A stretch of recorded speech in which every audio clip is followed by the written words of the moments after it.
Hey everybody, welcome to my channel.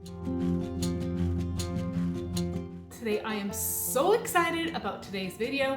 It's my first ever mystery box challenge. I don't know who sent this box to me and I don't know what's inside, but I'm super excited to share it with all of you.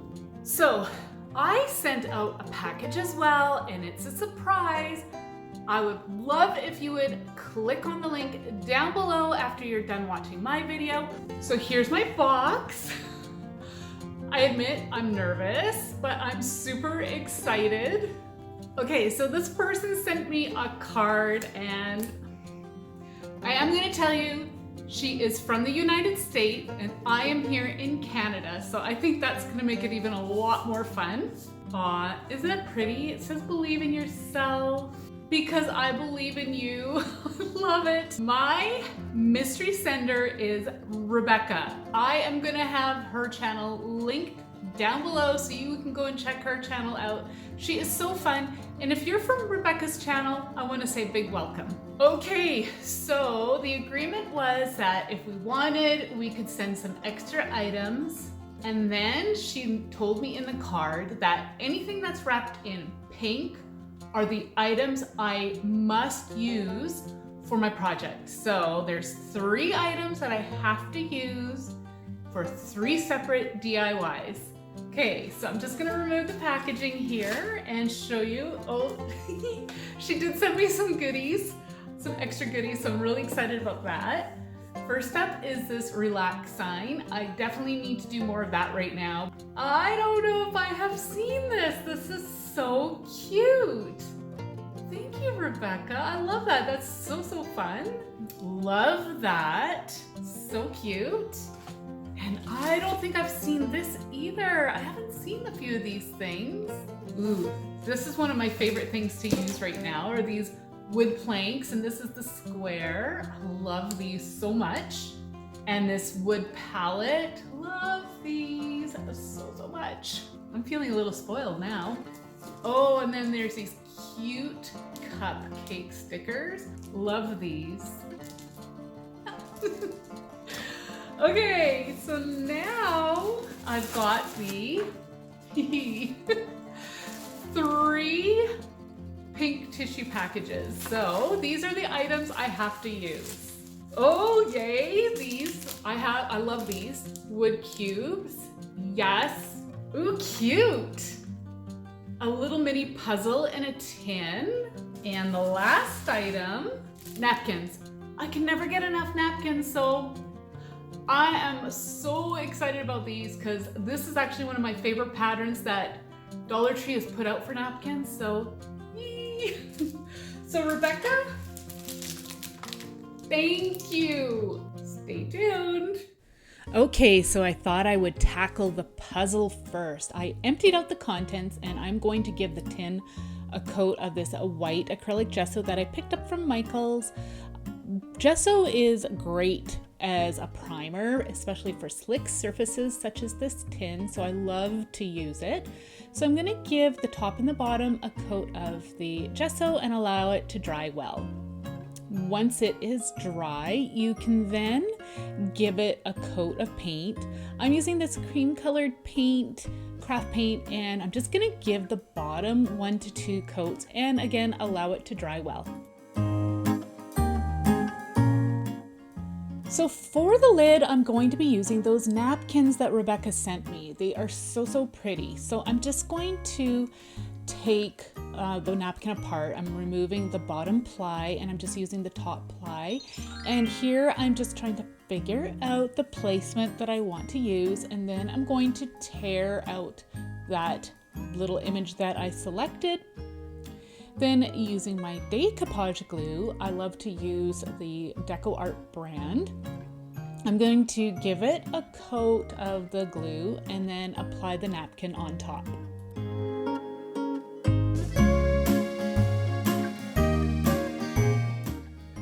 So I have to say, I was actually quite challenged with this project. I had a few ideas that I wanted to try, as I have been wanting to alter a puzzle piece for a while.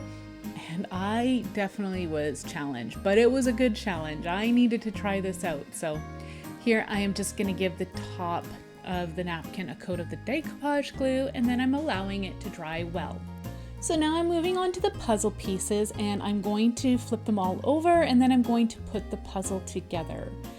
Now, I am going to give this a coat of some spray paint, and you want to make sure it doesn't pool up in the grooves and crevices of your puzzle. Allow it to dry well, and then I am going to be using the napkins again.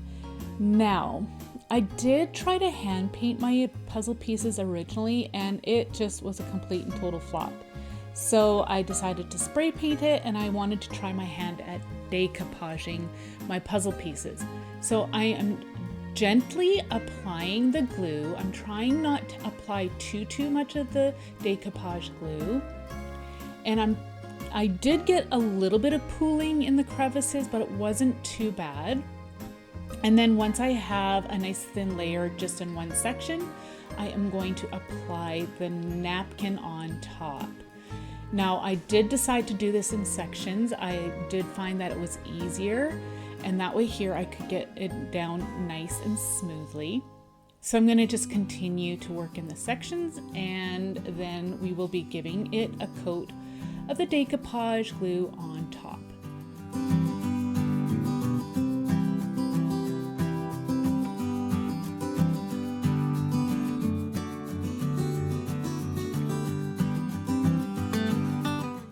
Once it's all sealed in, you can then allow it to dry well. So the puzzle is all dry, and as you can see the puzzle lines through the napkin, which is perfect. But first I wanted to remove the excess napkin. So I'm using a sharp utility knife and I'm cutting away the excess. Do use a hard surface so you're not cutting up any of your table or what have you, and use a sharp blade. That's very important.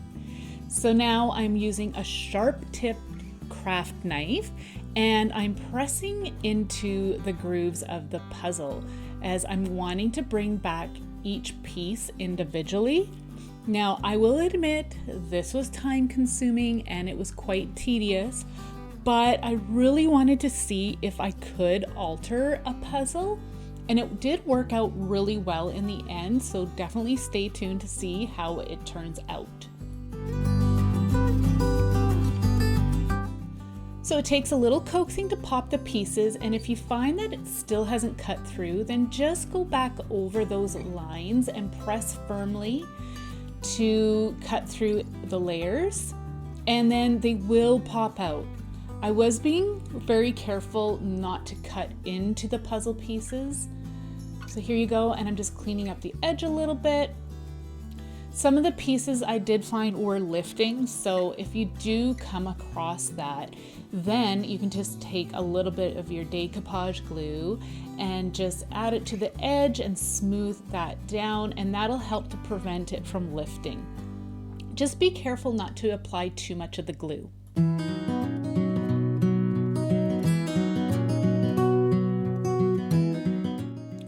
So allow your pieces to dry well, and then you can put the pieces together. If you find that some of them do kind of struggle to go back together, you can go in and use a nail file just to remove any of the excess little bits, as I did find that I did have a little bit of clumping here and there, but it actually surprisingly went together really well, and it is just so pretty. I think that this would just make such a beautiful gift, and it would just be an original piece for anybody to enjoy. So I did remove the excess tissue from the lid and then put the pieces inside, and here you go, a beautiful puzzle, and it is very original.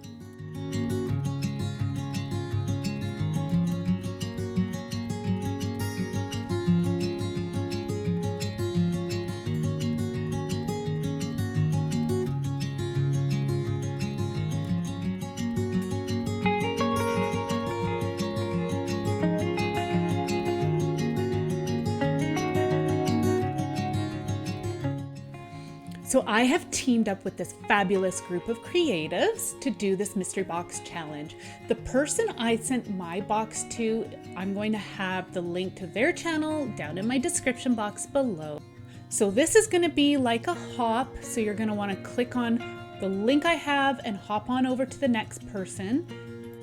We are also having a giveaway for you all. So to enter, you must watch all our videos and you need to leave a comment to each video. That'll tell us that you want to be entered in the contest. It's going to be a $50 cash prize PayPal. The winner will be announced on June 25th in all of our community tabs, so stay tuned.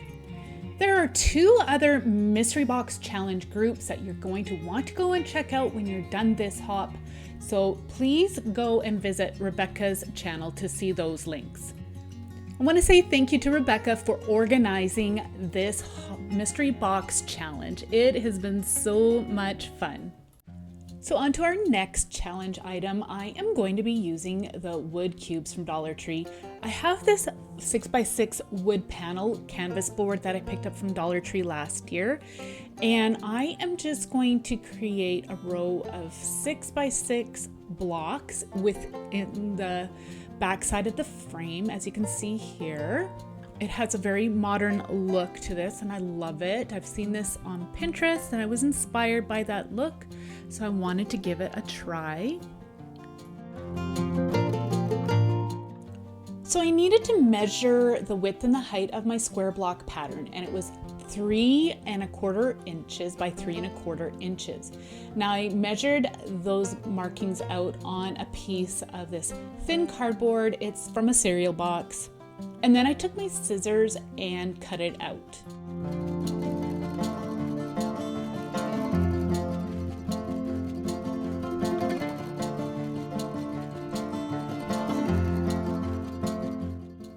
Okay, so my cardboard square is cut out. Set it aside for now. And now I'm going to give the canvas panel board a coat of that cream craft paint that I had used before. I'm just going to give it one coat of the paint, and as you can see, I'm doing the inside and then I do the edge, and I'm also going to give a coat of the cream paint onto this piece of cardboard. Okay, so now those are drying and I'm selected some craft paints. I've got some greens, yellow, oranges, corals, blues, lots of pretty colors. Use any colors that you like. And then I'm going to put some of the paint into a little Ziploc bag, and I'm adding 6 of those wood blocks into each bag.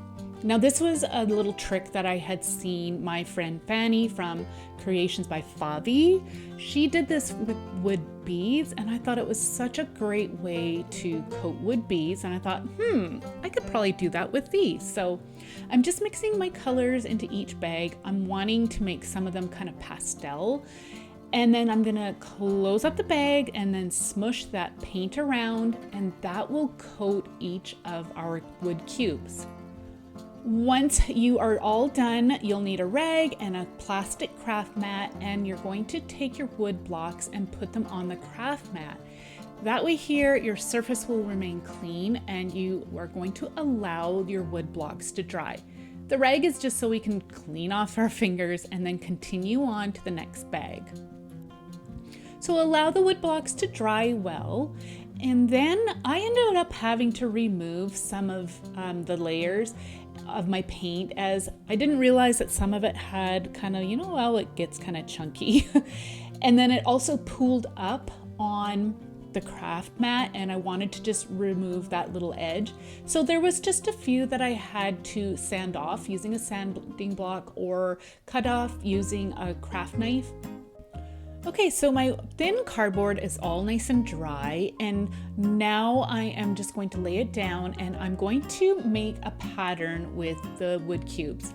Again, you could do these in any color. My daughter thought it would look really cool if it was all monochromatic. I thought it would be really neat if you used some wood stain, but I wanted my colors to match the napkins that we were using for the other projects. So just figure out a pattern, and then once you've got that all set out, you're going to just pull off the wood cubes as shown, and then I'm going to be using some wet glue. So I'm applying the wet glue to the cardboard, and then I'm going to smear it around just using my finger. As you can see, there's quite a bit. And now I'm placing my wood cubes back on. So using the wet glue will allow you to move the blocks around if they do move out of place. And I wanted to do the glue on the cardboard so I wasn't making a big mess if I did make a mistake on the canvas board. So as you can see, I'm just pushing them back into place. Now I added a flat surface and a weight and allowed that to dry. Once dry, you can just take some hot glue, put some on the back, and place the cubes on the middle of your canvas board. Now I really wanted the colors to pop and shine, so I'm adding a coat of some varnish from Deco Art over the entire piece, and then you can display it. I think this would be beautiful in a kid's bedroom, in a bathroom. Depending on the colors, it would look really, really cool in an office. I love how this turned out.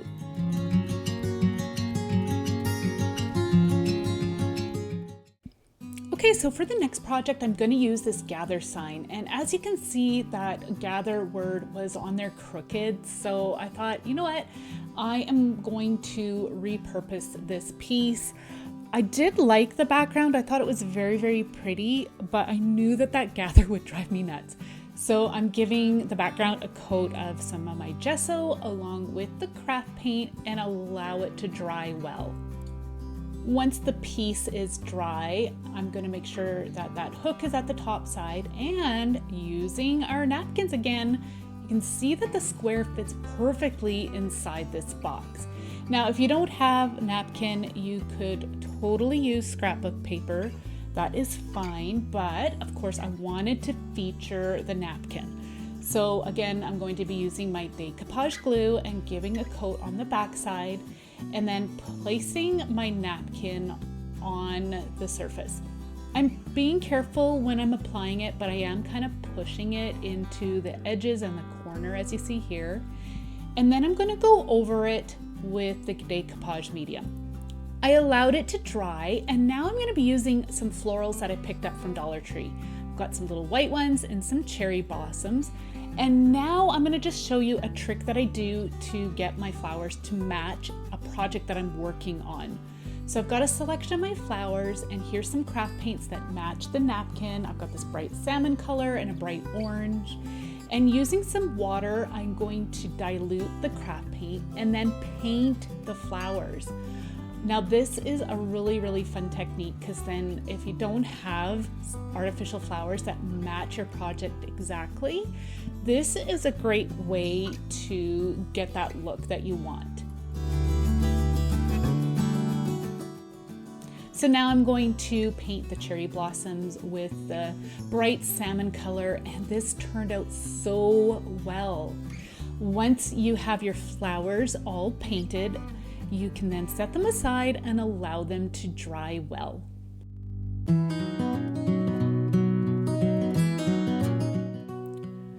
So I'm going to be using some leaves from my stash, some branches I've foraged, and some preserved reindeer moss. Now I love to use natural elements in my projects whenever I can. I had foraged these branches on a walk, and I just broke them down, and I'm going to use some hot glue, and I'm placing them in the background of our napkin. Now I'm wanting to create a little bit of a nature scene inside this box. I thought it would look so pretty with the napkin. So I'm just applying some branches to the back, and then I'm going to go in and start to add some leaves and some flowers. This could be designed any way you like. It depends on your background. I'm trying to kind of go with the image that I have. And I'm just breaking down some of the leaves, and I'll add those in, and just using some hot glue to apply them all.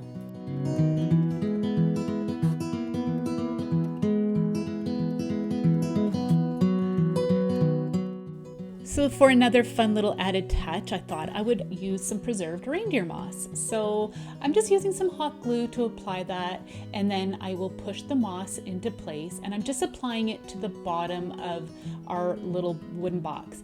I'm adding some flowers as if they've fallen off the branch onto the ground, as you can see here. I thought that was so pretty. and then continue to add as many flowers and leaves as you want. I had this cute little hummingbird in my stash, and it happened to be blue, just like the blue hummingbirds on our napkin background. I did end up having to remove one of the wings so then I could get it into our scene a little bit better. And then you can put it on display. Isn't this just so beautiful? I'm so happy with how this turned out, and painting those flowers worked really, really well.